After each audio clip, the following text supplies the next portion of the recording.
how does your comfort zone actually make your life smaller? Yeah. So here's how I experienced kind of two measures of that. I am an introverted person, which does not mean that I don't like people. It just means that being around people is more draining than life-giving. There are some people, the relationship itself is life-giving, but I recharge being alone. Extroverted people, it's the opposite. They recharge being around people.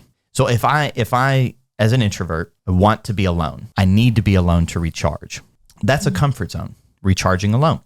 I have to have that time. I can't constantly be pouring out or I lose all energy and I do end up being a jerk, being around people. Okay, just excessively. But if I stay committed and I use my introversion as an excuse to always be by myself, the less I will generate the energy to be around people, where I would be around people some or maybe a lot, and then have a well-balanced life of being alone and recharging and then being with people, because we love people and you want to have relationships. Everybody has to have some kind of community. Instead of that kind of balance, what happens is when you keep the gravitational pull towards, in my case, introversion, I just need to keep recharging. Well, here's the deal. I will have less and less energy to give to people in relationships. So my life ends up getting smaller because I'm using that introversion as an excuse to keep being alone rather than actually do the hard thing, which is to be around people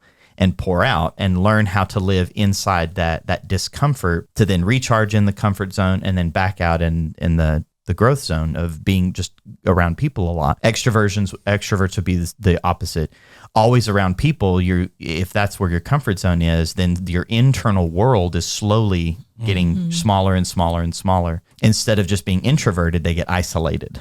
And then in that isolation, their world is getting smaller and smaller and smaller. That's kind of an example of what that would mean. Our comfort zones, when we put the gravitational pull of our life there and are committed to it, it is not, our comfort zones don't expand. They get smaller, they contract. Right. So the only way to get your comfort zone larger is to spend time in the growth zone, which is outside your comfort zone. That actually makes your life larger. Your comfort zone actually gets larger.